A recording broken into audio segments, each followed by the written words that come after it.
भक्तों, ओम नमः शिवाय, श्री शिवाय नमस्तुभ्यम, जय महाकाल। जी हाँ भक्तों, क्या आपके भी घर में कोई ऐसा व्यक्ति है जिसका विवाह नहीं हो पा रहा? आप लोग बहुत ज़्यादा परेशान हो उसके विवाह को लेके कि आखिरकार इसका व्यक्ति का जो विवाह है वो हो क्यों नहीं पा रहा। जब भी आप कोशिश करते हो उसके विवाह के होने की कि उसका जो विवाह है वो हो जाए, लेकिन कोई ना कोई दिक्कत, कोई ना कोई समस्या आ रही है जिसके कारण उसका जो विवाह है ना वो होने का नाम ही नहीं ले रहा। तो आज का ये वीडियो मात्र और मात्र आपके लिए है।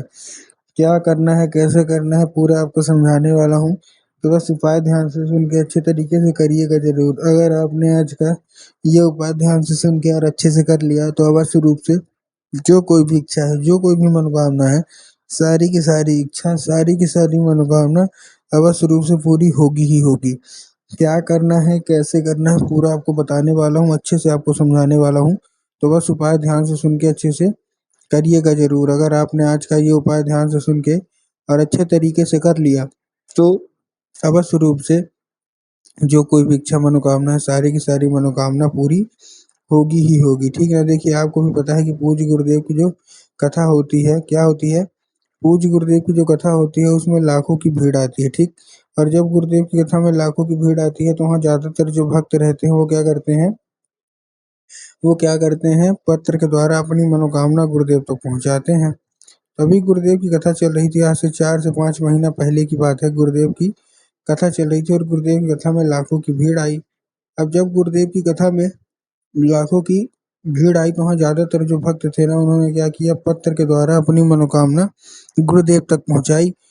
तो जब गुरुदेव के पास पत्र पहुँचा और गुरुदेव ने पत्र पढ़ा तो वहाँ गुरुदेव ने देखा कि ज़्यादातर जो भक्त है ना उनकी केवल और केवल एक ही मनोकामना है। क्या मनोकामना है? कि गुरुदेव, हमारा जो मतलब जो घर का एक बच्चा है, कोई किसी का लड़का है, किसी का लड़की, इनका विवाह नहीं हो पा रहा। हम लोग बहुत ज़्यादा परेशान हैं कि इसका जो विवाह है वो हो जाए, लेकिन कोई ना कोई अड़चन, कोई ना कोई समस्या आ रही है जिसके कारण इसका जो मतलब विवाह है ना वो हो ही नहीं रहा। कृपया करके कोई उपाय बता दें ताकि इसका जो विवाह है वो अच्छे तरीके से हो जाए। हम लोग बहुत ज़्यादा परेशान हैं।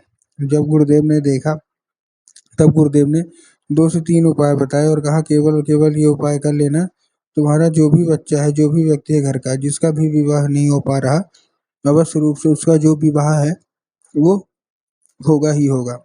अब जब गुरुदेव ने उपाय बताया तो लोगों ने जा जाके इस उपाय को घर में करना शुरू कर दिया। अब जैसे ही लोगों ने जा जाके इस उपाय को घर में करना शुरू कर दिया, वही लोग गुरुदेव की कथा में मात्र 1 से डेढ़ महीने के बाद वापस आए। अब जब वही लोग गुरुदेव की कथा में वापस आए तो उन्होंने क्या किया, फिर से एक बार गुरुदेव को पत्र लिख के भेजा। और ठीक ना, लेकिन ये वाला जो पत्र था ना, ये गुरुदेव को धन्यवाद के रूप में पत्र था कि गुरुदेव धन्य हो आपका, आपके द्वारा बताया गया उपाय हमने कर लिया है। हमने सारी की सारी मनोकामना, सारी की सारी इच्छा पूरी हो गई है। आपका कोटि कोटि धन्यवाद। तो देखिए, जो लोग भी मेरी आवाज़ अभी सुन रहे हैं ना, अगर आपको भी जानना है कि आखिर ऐसा कौन सा उपाय है जिसको करने मात्र से सारी इच्छा, सारी मनोकामना पूरी हो जाती है, तो चलिए हम बताते हैं आपको आज की इस वीडियो के माध्यम से कि आपको करना क्या है। तो बस उपाय ध्यान से सुन के अच्छे से करिएगा। अगर आपने आज का ये उपाय ध्यान से सुन के और अच्छे तरीके से कर लिया तो अवश्य रूप से जो कोई भी इच्छा है, जो कोई भी मनोकामना है, सारी की सारी इच्छा, सारी की सारी मनोकामना पूरी होगी ही होगी। ठीक, तो बस करना क्या है, कैसे करना है, पूरा आपको समझाने वाला हूँ, तो बस अच्छे से सुनिएगा। लेकिन उससे पहले चैनल पे अगर पहली बार आए हैं और आवाज़ मेरी पहली बार सुन रहे हैं तो वीडियो कर दें लाइक और चैनल को भी कर लें सब्सक्राइब, ताकि पूजनीय पंडित प्रदीप जी मिश्रा के रोज़ नए नए उपाय जो कि मैं उनकी कथा से सुनता हूँ, श्रवण करता हूँ, सबसे पहले मैं आपको प्राप्त करा सकूँ। तो देखिए, जो हमारा सबसे पहला उपाय है, इस उपाय में आपको करना क्या है? जो हमारा सबसे पहला उपाय है, इस उपाय में सबसे पहले आपको लेना क्या है, केवल और केवल आपको लेना है एक, क्या लेना है, केवल और केवल 3 काली मिर्च और 1 धतूरा।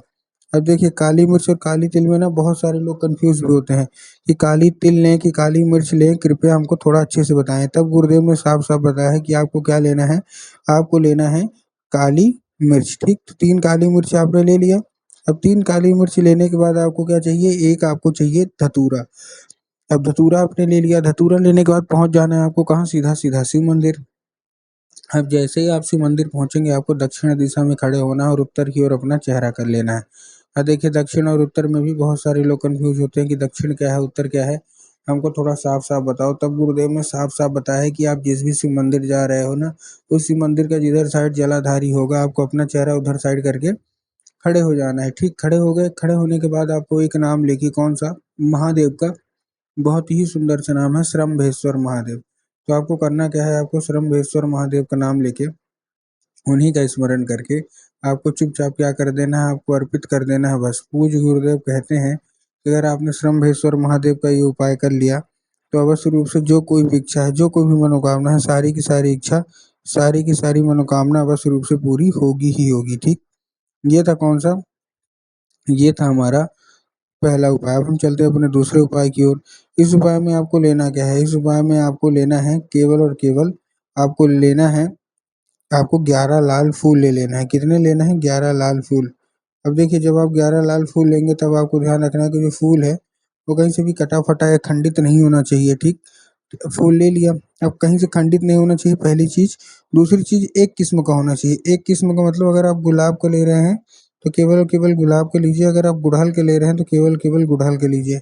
ऐसा नहीं करना कि 2 फूल गुलाब के ले लिए, 3 फूल गुड़हल के ले लिए, 4 फूल किसी और के ले लिए, ऐसा नहीं करना है। जो भी ले रहे हैं 1 फूल लीजिए, ठीक? ले लिया, लेने के बाद आपको करना क्या है, जैसे आपने ले लिया, लेने के बाद आपको चुपचाप क्या करना है, केवल और केवल चुपचाप आपको पहुँच जाना है सीधा-सीधा शिव मंदिर। अब आपके दिमाग में आया होगा कि जाएँगे और जाके बाबा भोलेनाथ को अर्पित कर देंगे, जो कि पूर्णतः गलत है। आपको बाबा भोलेनाथ के ऊपर अर्पित नहीं करना, आपको माता सुख सुंदरी के ऊपर अर्पित करना है, जिनकी जगह जलाधारी के बिल्कुल बीचों-बीच होती है। तो बस आपको जलाधारी के बिल्कुल बीच अर्पित करना है बस। पूज्य गुरुदेव कहते हैं कि अगर आपने ऐसा कर लिया, तो अवश्य रूप से इच्छा मनोकामना जो कुछ भी है, सारी की सारी पूरी होगी ही होगी। ये था कौन-सा? ये था हमारा दूसरा उपाय। अब हम चलते हैं अपने तीसरे और आखिरी उपाय की ओर। अब देखिए, जो हमारा तीसरा और आखिरी उपाय है, इस उपाय में आपको करना क्या है, इस उपाय में आपको सिंपल सा लेना है लाल चंदन, और लाल चंदन लेने के बाद आपको पहुँच जाना है कहाँ? सीधा-सीधा शिव मंदिर। अब जैसे ही आप शिव मंदिर पहुँचेंगे, शिव मंदिर पहुँचने के बाद आपको करना क्या है, शिव मंदिर जैसे आप पहुँचेंगे, शिव मंदिर पहुँचने के बाद आपको क्या करना है, केवल और केवल अपने मतलब दाहिने हाथ की कोई एक उँगली से 3 बार आपको माता शोक सुंदरी वाली जगह में बिंदी के रूप में टीका लगाना है। कैसे? बिंदी के रूप में टीका लगाना है 3 बार, और उसको औषधि के रूप में माँगना है कि कृपया करके हमको इसको औषधि के रूप में प्रदान करिए। अब क्या होगा? अब ये औषधि का रूप ले लेगा। तो औषधि का रूप लेने के बाद आपको करना क्या है, वही उँगली लेके चुपचाप आ जाना है कहाँ? चुपचाप आ जाना है अपने घर। घर आने के बाद आपको क्या करना है, पहले तो मतलब वो उँगली वाला अपना चंदन लेके आइए। घर आने के बाद जहाँ आप लोग सोते हैं और जिधर साइड सर करके सोते हैं, उधर साइड की जो दीवार होगी ना, उसी दीवार में आपको चुपचाप क्या कर देना है, ये लगा देना है। पूज्य गुरुदेव कहते हैं कि उस चंदन के ज़रिए स्वयं माता सुख सुंदरी आपके घर में प्रवेश कर जाती हैं।